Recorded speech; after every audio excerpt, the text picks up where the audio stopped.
I'm Susan Huckle. Today on LA Currrents.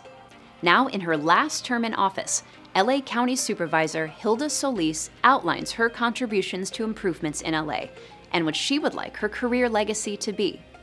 Later, Nathan Hochman, the new LA County District Attorney, tells Maria Hall Brown how he plans to restore trust in the office he oversees.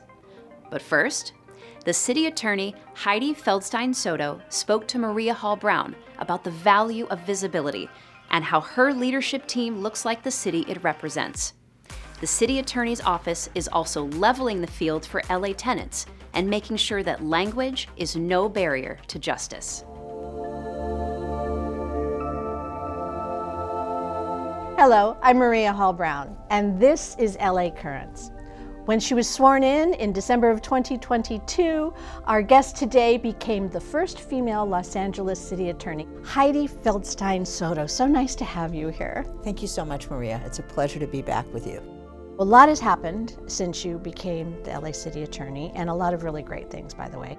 You received a gold seal from the state bar recognizing your efforts toward DEI, and I've also learned that it's now DBI. What changes did you incorporate into the office that allowed that recognition? A lot of it is just building the values and the visibility and the practice into the DNA of the office. So I now have a leadership team that looks much more like the landscape of Los Angeles. It is a mosaic of the people that we serve. Vendors, experts, lawyers have an opportunity to compete on a level playing field, and we can select the best qualified for the particular job. Some of the other priorities that you put into place, you got a wonderful grant that helped with the driving under the influence of drugs unit. Did you notice an impact? We have gotten the grant for 12 years. Each grant is for a year. Okay. But we are renewed year over year. Oh, okay. And it is partly as a result of the success that our unit has had. But I will tell you that from 2023 to 2024, my office filed nearly 5,400 cases involving DUI and DUID drivers. So drivers who were under the influence of either alcohol or drugs. The number of DUI arrests increased exponentially last year, but what's more disturbing is that we're seeing an increase in polysubstance abuse behind the wheel. And that creates a very dangerous situation. I welcome the opportunity to remind everyone in our city, if you're going to drink, if you're going to do drugs, don't drive. If you're working anywhere in the city of Los Angeles, you cannot get away from the topic of homelessness, because that obviously is a huge crisis, and it continues to be, but there are, a lot of nuanced and a lot of legal issues, and one of the things that your office has been dealing with is encampments and city-owned buildings. Where are we in that realm? I will tell you that I think we are exponentially better today than we were 2 years ago, and most of that credit goes to the mayor's office. I did start off my first year with putting in place a public health and safety receivership, which was met with elation, skepticism, all kinds of things when we did it. The fact is we just kept doing our job, and as of this year, what has happened in this past year is that we managed to bring all 29 of the buildings to a point of rehabilitation where they were no longer uninhabitable. And we saved 2,000 low-income units in downtown LA. We kept 1,500 people housed, and we have re-delivered all 29 buildings back out into private or nonprofit hands. One of the big things that you have been working diligently against is human trafficking, sex trafficking, especially when it comes to the arena of minors. I give all credit to the LAPD, and especially the 77th Street Station, and to the South Bureau Chief Amada Tingarides, because it's really under their leadership that the hard work has been done. We started in April of 2023, so I had been in office about 4 months. And under the leadership of now Council President Harris Dawson and Mayor Bass, we put together a multi-agency task force. We started off by simple things like putting up the required signage in the motels so that the girls knew who to call if they wanted to escape. We started off with we offered services, we offered hope, we offered help. And yes, 171 juveniles as of June 2024 said yes to that. And of those children, the youngest was 11. Oh, that's awful. We have arrested or cited more than 190 pimps and perpetrators. We got a closure of one of the motels in the area that was a crime magnet of violent activity. We've also made 40 human trafficking arrests. Those are very hard to make and prove, but these are very serious pimp arrests that we've referred over to the DA or to the U.S. Attorney's Office. The last thing I really want to ask is about, we have a transition of administration from the federal side, which comes with a lot of potential changes. Where are we with the idea of immigration and being a sanctuary city? Again, my job is to uphold the laws that our city passes. Got it. As I think you know, our city council passed and our mayor signed a sanctuary ordinance. Not to be misunderstood, that sanctuary ordinance does not prevent and could not prevent the federal government and federal agents from operating in any area of California, including our city. So it is not as if we can kick ICE or any federal agent out of our city, even if we wanted to. We don't want to interfere with the federal government. But all we are saying is that, especially in this time of limited resources, when we are down approximately 1,500 police officers, when I am operating with the same number of lawyers that we had more than 10 years ago, and I have 4 times the number of cases, the city is going to prioritize its resources to what the city needs to do to function at our level. And we are not going to be permitted to use city resources to, in effect, do the job for the federal government or make it easier. We believe that the right way to public safety, especially in a city that has as large and as thriving and as contributing an immigrant community as we do, is to make it safe for individuals to come forward to law enforcement, to make it safe for individuals to trust our badge, and to report the crimes that really implicate public safety throughout our city. And people aren't going to do that if they think that they or their spouse or their next door neighbor will wind up Suffer for it. deported. Right. Got a lot more to do. I'm sure you've got a lot of goals and a lot of things that you're looking forward to. So what does the next year look like for your office? I will tell you that I'm excited for the next year. I'm excited in the sense that I do think that the DA's office and I will be working well together. I'm excited for the public rights branch that I created in my first year to keep doing the good work they're doing. We haven't talked about the fact that we sued to prevent PFAS and permanent chemicals, and we sued Monsanto over Roundup, and we've done all kinds of environmental work. One of my prosecutors, civil prosecutors in the public rights branch, was awarded Wildlife Prosecutor of the Year. I didn't even know that existed, okay, by the Fish and Game Association, because of the matters that we've brought that are quiet, but that really help protect habitat for wildlife. And I hope to keep doing the good work in shutting down party houses, in protecting our consumers from dangerous products. We had a case with baby formula that had poison in it, effectively, and we shut down 6 pharmacies over that. We had a case, well, I think you know this, where we sued the hosting platform for party houses in the Hollywood Hills. And we try to bring the matters that benefit the people of the city of Los Angeles without infringing on the financial matters that would find lawyers in private practice. We work to take the cases that should be brought where there is no money for private solutions. And if people want to keep up on all of this and find out what the office is doing, what's the best way? Go to my website. Everything you could need is there. There's a resources tab. There's a place to sign up for our newsletter and subscribe, and I would encourage you to do that. We also have a phone number for our community law corps, CORPS. Happy to report they've solved 2,000 complaints from residents in their first year of operation with very limited resources. So that phone line is 213-978 7878. Well, thank you so much. It's been really wonderful to have a chance to chat with you again, and I look forward to talking to you again. Thank you. It's lovely to be here. LA County Supervisor for the 1st District, Hilda Solis, talks about recent highlights, including a 22% reduction in homelessness on Skid Row and increased support for those who can't support themselves.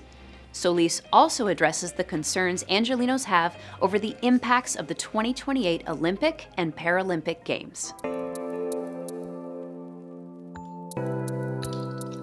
She's had a life of public service, from state senate and assembly to Congress to Secretary of Labor, and since 2014 as a county supervisor representing District 1. I'm delighted to be joined by Hilda Solis. So nice to have you here. Thank you again, Maria, for asking me, and it's a pleasure to be here. The whole world of government does not sleep, and recently, specifically with the Los Angeles Board of Supervisors, a measure passed, Measure G, which is going to expand the board from 5 members to 9. Yes. So how is that process going to happen? I think the time and the setting was good to put forward this measure, and it was a motion that our chair, Lindsay Horvath, and Janice Hahn put forward, and of course, you need a 3rd vote. I was the 3rd vote to place it on the ballot. And the idea was to expand the board so that we could have better representation, because as it is now, I represent 2 million people. There are 5 of us. That's 10 million people. We're larger than like 43 states. Right. But to say that we need to have better representation localized, and with 9 seats, you're going to have 1 million people represented by 1 supervisor. As part of your responsibilities, we were just talking about the Skid Row area, and you announced in September that there's been a 22% reduction in unsheltered homelessness, Yes. basically based on the Skid Row action plan that you put into place. Right. What have you learned? What is working? What isn't working? And how has that all progressed based on this action plan? You know what is really helpful is that when we decided to look at putting together a plan of action for Skid Row, it was our idea to form a task force, a group of people made up of unhoused individuals, as well as those different departments and agencies and providers that actually provide services there. But I will tell you that we also got additional funding from the state, from the governor. He gave us about $60 million together with what the county and the city put in. It's well over $280 million to help come up with this process and to be able to provide succinctly the services that are most desperately needed. In this task force, with these people who are unhoused, talking to other people who are unhoused, have you been able to determine the designations of where the most critical things are? So putting more mental health services and counseling for domestic violence and people who've been victimized, those are really important things too. And of course there are different patterns and paths to take, because some people will need to have more acute coverage. Say if they've been on the street and they have been using drugs for a long time, that is going to require different medical and diagnosis, as opposed to someone who maybe just became homeless maybe 2 years ago or a year ago. So yes, there are different paths, and I hope that we have a variety of potential opportunities, vouchers available, hotel, motel vouchers, but also interim housing, but more importantly, permanent housing with wraparound services, because you can't just put someone somewhere without assistance. So those are some of the things that we've come to know. You put into place in 2017 the plan for the LA General Hospital. Yes. Restorative Care Village. Thank you for saying that. Oh no, stumbling over my words. Mm-hmm. That is almost done. The final phase is well underway. How has this project demonstrated where care is needed? Well, I think first off, it's important to know that we don't have enough beds for people that really need, say, step-down treatment. So instead of having people that are unhoused, that have maybe psychiatric needs, mental health needs, and substance abuse, it is better to put them in a separate entity, beds that are covered by professionals that can help them for more acuity, so they don't have to stay in the emergency hospital, which costs more. So that helps us there automatically, and giving them that space to be able to recuperate. So we created about 96 what we call recuperative beds. Are there plans in the county to, I'm going to use the word institution, but I don't really mean it as one might feel As that. it was yeah, previously because it had some- such a bad yeah, connotation to it. right. But permanent, safe environment for those that will never Yes. be able to care for themselves. Yes, in fact, we'll be able to have some of those beds where I'm talking about at our campus, but also I know that Supervisor Hahn is looking at also providing an opportunity with some new acquisition of property that the state is giving to the county, so they can build out that kind of setting and a big campus as well. So now it's taken hold. The restorative care village approach is taking, its way through all of our 5 districts of the Board of Supervisors. So I will say that it's a good thing, but it does take time because you can't just build these things overnight.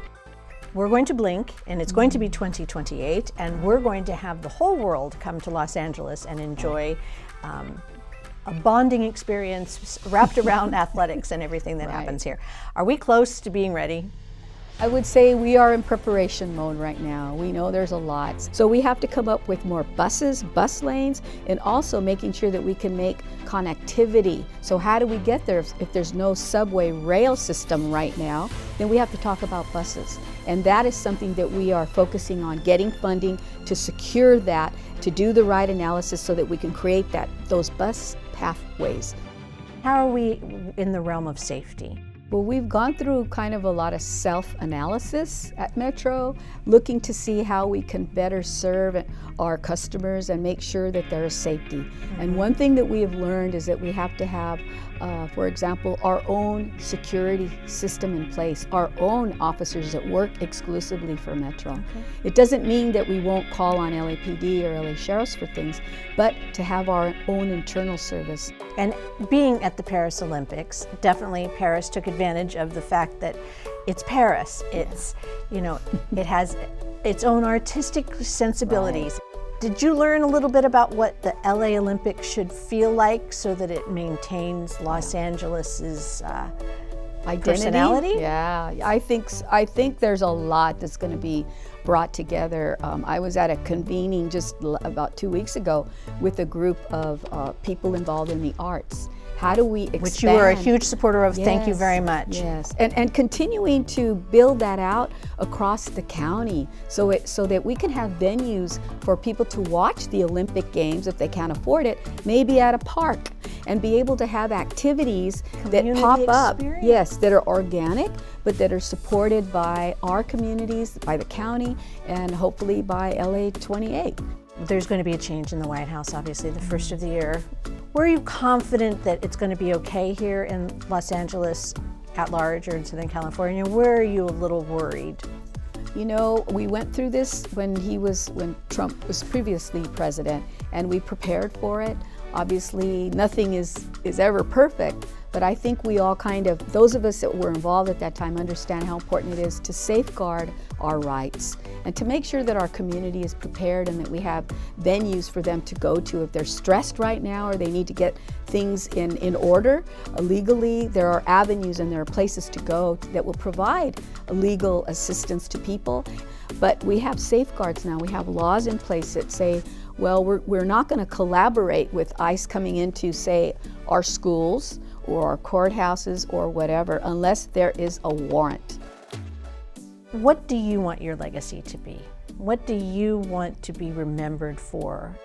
I think being able to actually get the county to kind of change to be more,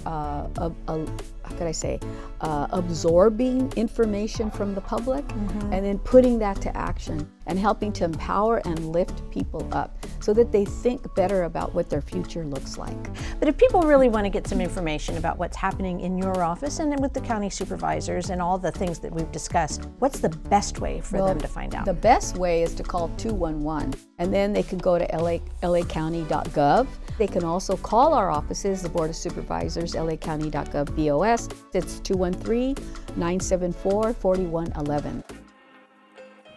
LA County District Attorney Nathan Hochman sits down with Maria Hall Brown to discuss what motivated him to run for office.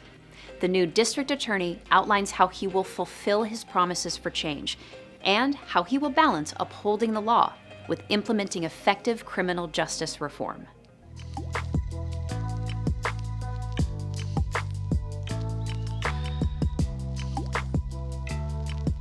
On December 3rd, the 44th Los Angeles District Attorney was sworn into office.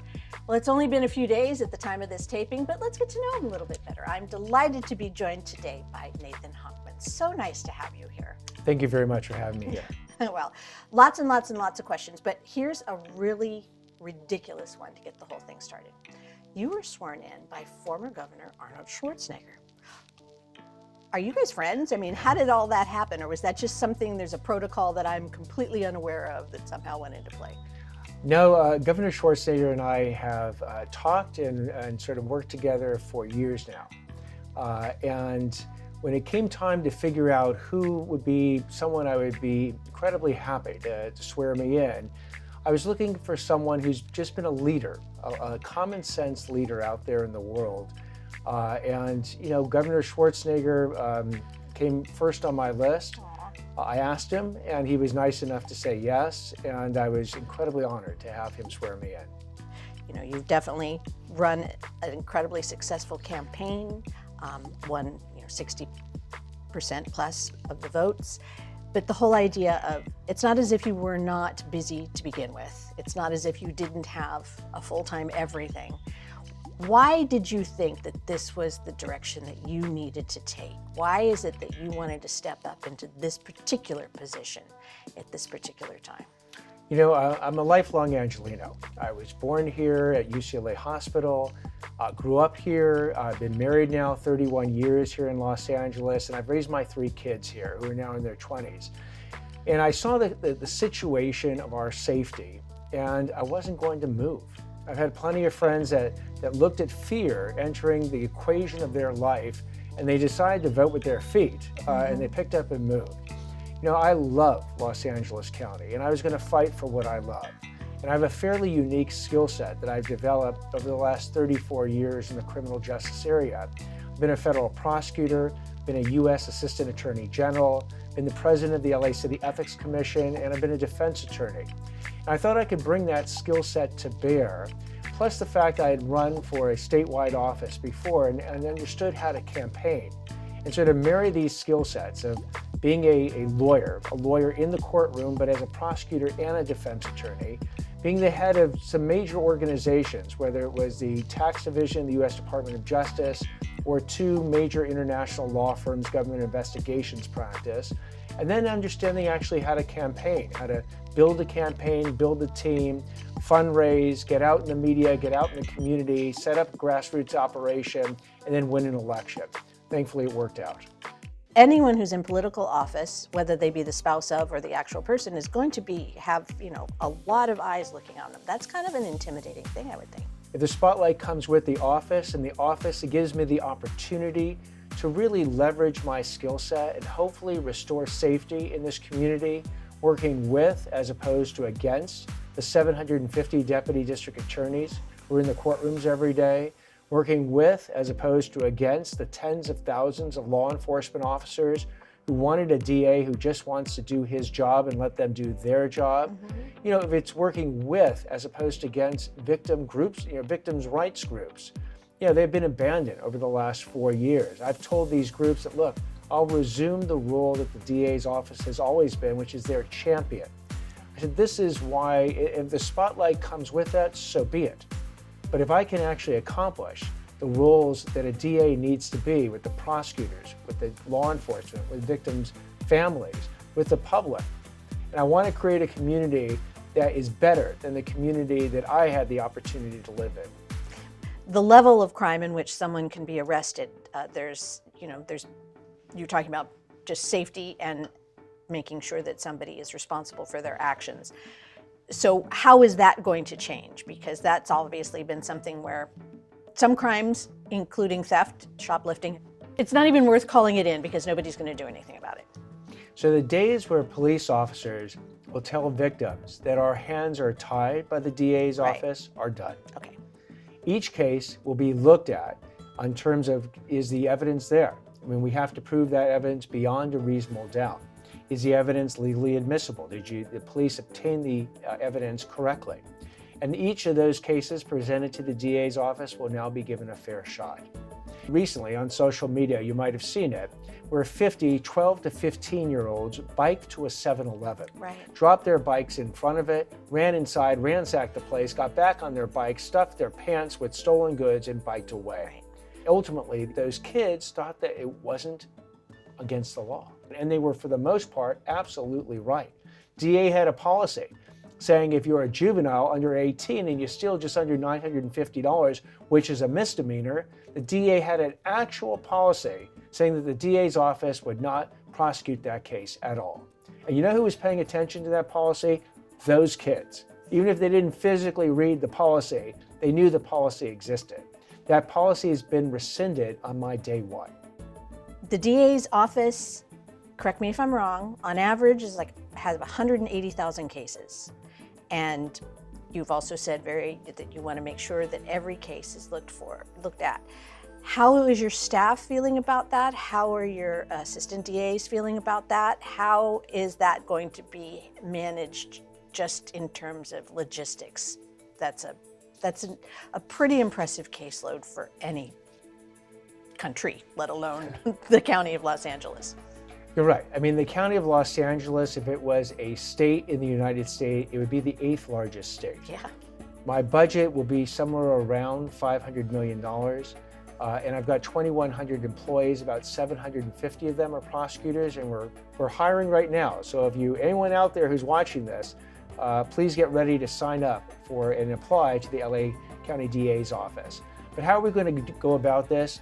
I am lucky to be inheriting some of the best, most talented, diverse lawyers in the country. For the last 4 years, however, these folks have been on the front line of trying to bring the mission of justice in these courtrooms and not having the DA have their back. I basically said, when I started meeting with them back in March and got the endorsement of their union, I said, I know endorsements are nice, I need to meet with these folks. I've met with over 500 of them. And I basically said to them two things. I said, the greatest resource of a DA's office is not the courtrooms, the cases, or the computers, it's the deputy district attorneys themselves, doing justice in all these courtrooms across the county every single day. And so what is my role as a district attorney? My role is to maximize the greatest resource, which is them. So I told them, you need training, done. Resources, done. Credit for the good work that you're doing. I will give credit where credit is due. I said, you need to work hard. You attain that success, you get the credit. And I said, and the reason I say that to them is there's thinking behind it. I need them to work incredibly hard. We're dealing with a big hole. We're down 20% of our workforce, over 200 lawyers. We have 10,000 unfiled cases that I have to inherit and will deal with immediately. I need these folks to work harder than they've ever worked. And they have said to me, hallelujah. We are so fired up to do the mission of justice. I mean, these are people who've dedicated their whole career to being prosecutors. They wanted a DA to let them do their job, to apply their collective thousands of years of prosecutorial experience to figure out the right result in each and every case. And I've said, look, that's me. I will have your back. Go do your job. Welcome to the DA's office. I mean, now that we've been sitting here, it's just been just a few days. I really look forward to chatting with you in a few months to see how things are progressing, because you have done everything you promised on day one. So congratulations on that, and welcome to your new responsibility that you obviously are relishing. And it's been great to get to know you. And if people want to see what the DA's office is doing and they want to learn, what you've enacted or taken away or put in place, or even to apply for a job, what's the best way for them to get in touch? So the website is an excellent portal to start. It's da.lacounty.gov. Other places, you can hit us on Instagram, all the different social media outlets as well. And that's a wrap on this LA Currents.